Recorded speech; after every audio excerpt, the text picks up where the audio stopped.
Hi everybody, and welcome back to another video here on the channel. So today we're going to be talking about 4 dogs and a baby. So we're going to be talking about my 4 dogs and my son, who's going to be 1 next week, and we're going to be talking about the interactions he has between the dogs, and we're going to see some of those interactions later in the video. While I'm outside in the garden with the dogs right now, I'm going to explain a couple of things as well.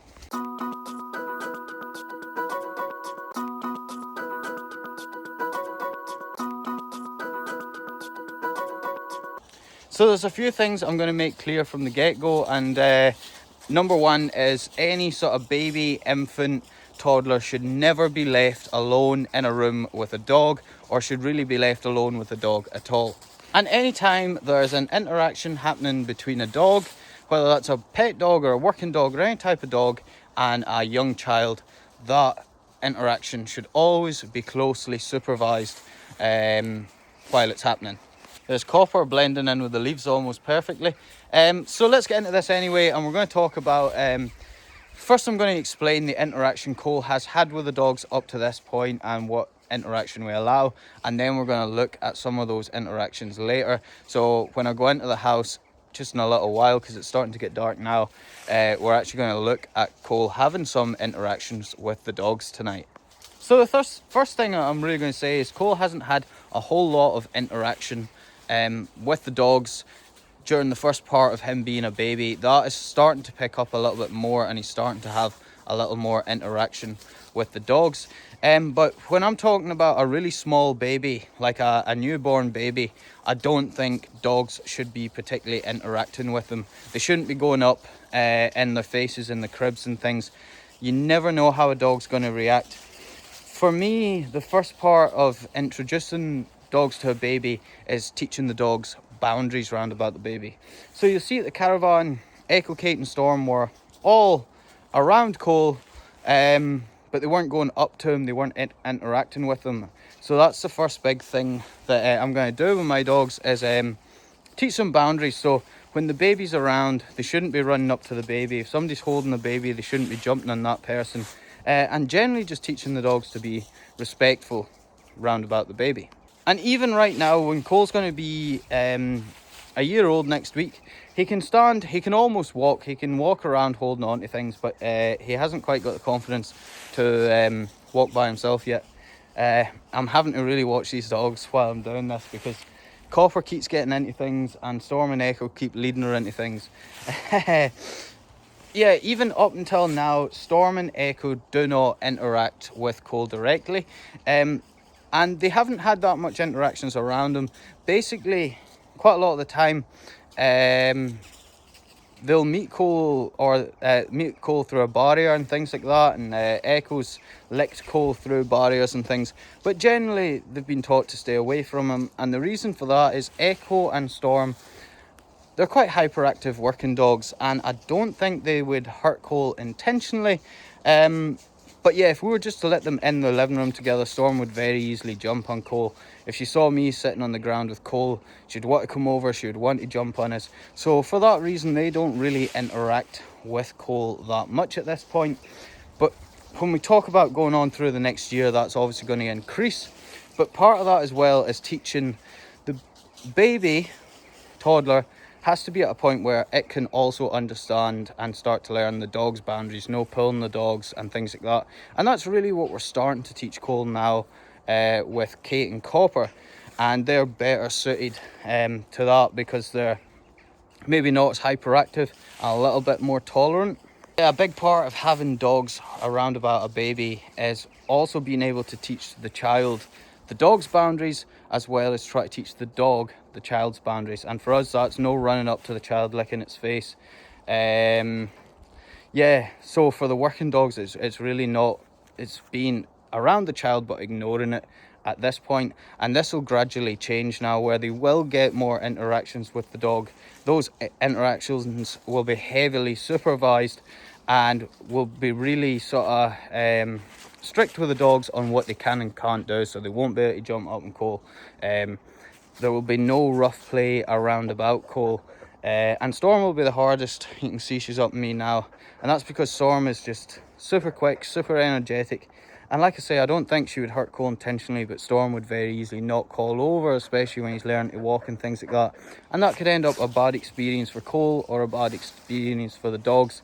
And we just don't think he is ready for those interactions with Storm and Echo yet. He's going to have to be a bit older and a bit more robust before he gets interactions directly with them. But he is getting interactions with Kate and Copper, and we are starting to teach him things like don't pull the dog's hair, don't pull the dog's ears. And yeah, so the next part of this video, we'll go into that. We'll see some of those interactions, and we'll see where Kole is interacting with Kole and Copper. Interacting with Kate and Copper. So we were talking about some things earlier, so we're going to be looking at some of the interactions between Kate, Copper and Kole. And just before we get into that, I thought I'd give some additional information on how each of the dogs are seeming to react to Kole right now. So we'll start with Storm. Storm doesn't see Kole at all. She really does not care about his existence in the slightest. And that's really where our concern is with Storm, is she could really just run straight over the top of him. She doesn't see him, she just sees me or Stacy and just wants to go to us directly.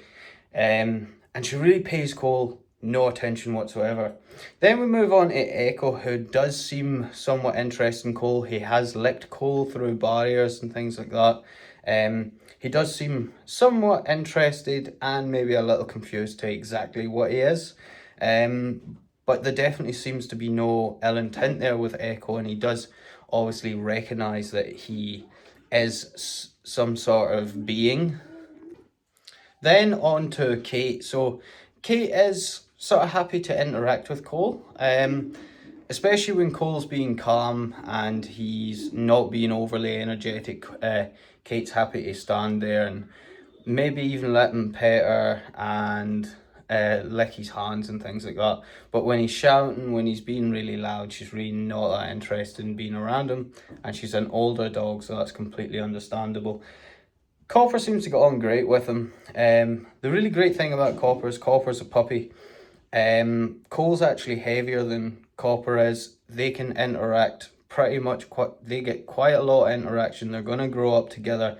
They're going to learn each other's boundaries as they grow. So Copper really does get lots of interaction with Kole. As you've seen on the first night we got Copper, she was in the room with him. They were allowed to sort of be around each other. Like Kole was allowed to crawl around with Copper, and that still happens today.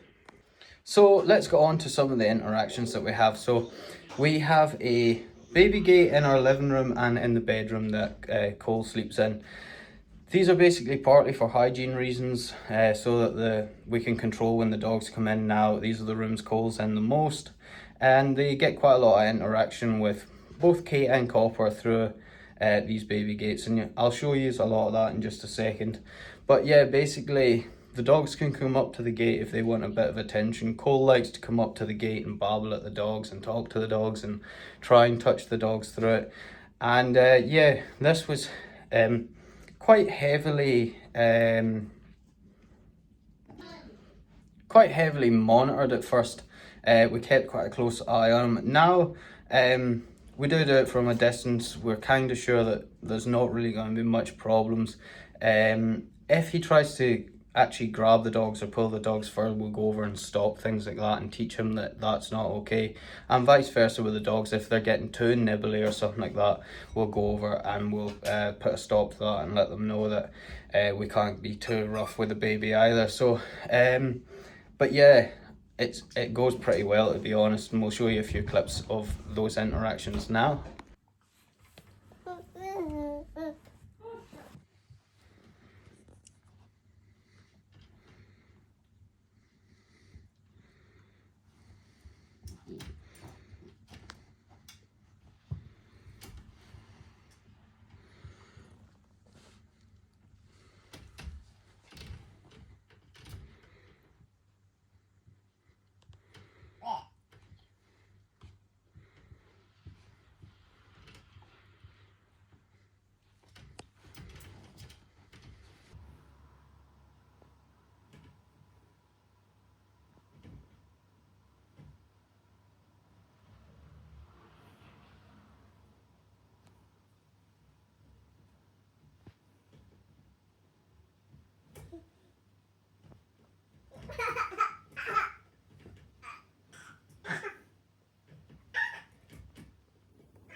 And this will also be the next steps for Storm and Echo. So in the coming months, we'll start to introduce Echo and Storm with more interactions with Kole through the baby gate, much like you're seeing in these videos. These sort of interactions in the coming months we'll be doing with Storm and Echo. And Kate and Copper both get to go in the room with in the room with Kole sometimes. They get to go in and play with him. So Copper, he pretty much gets free reign with Copper because Copper is a puppy, and you know, any animal with teeth can obviously bite. They are closely monitored, these interactions. We always stay within arm's reach at all times. But yeah, because Copper's a bit smaller, there is less chance of her running into Kole and knocking him down and hurting him in those kind of ways. And they're growing up together, so they're both learning each other's boundaries as they grow. So really that's the perfect situation. We'll show you some of these interactions now as well. And with Kate, we generally hold Kole because she is a bit bigger, and if Kole gets too excited, Kate wants to escape. She's not too bothered about that, but when he's calm, she is fairly decent with him. So, but we do tend to hold Kole during those interactions, just so that we can monitor those interactions a little bit more. And with Kate as well, we do sometimes use her as a hoover. So Cole's quite messy with his food right now. He's at that stage where he likes to eat a lot of his food, but he also likes to throw a lot of it on the floor. So when he has things like scrambled eggs, Kate gets let in the room to come in and hoover up the scraps, and generally that's fine. Obviously we don't let dogs take food from Kole, and we don't let Kole go near the dogs when they're eating food. That's a recipe for disaster right there. That's really when an accident will happen. So we're always mindful about who's around one's food, but yeah, Kate does come in to hoover up his mess now and again. So guys, here we can see a sort of typical interaction with Kole and Copper. We do kind of stay close by, but we kind of let them just do what they want, as long as they aren't getting too overly bothered by each other. Copper, calm down. But yeah, we kind of just let them go.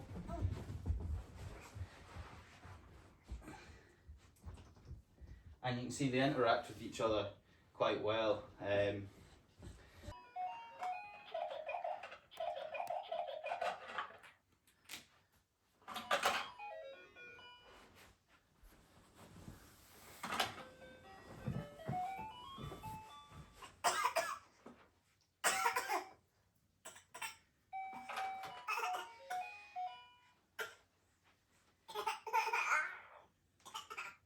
Oh, bad cough. Oh, bad cough. I think that cough's fake. Oh, it's a fake cough.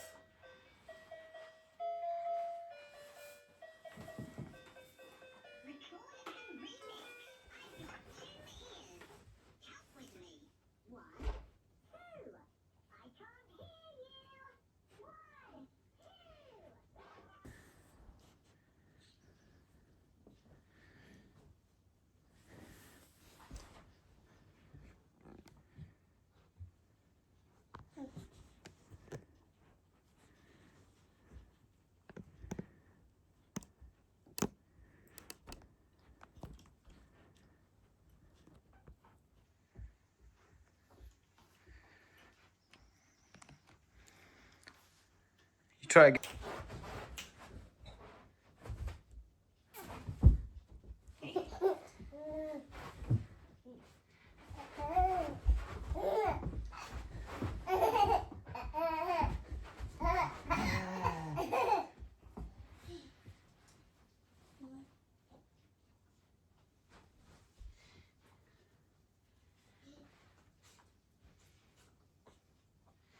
Going up to.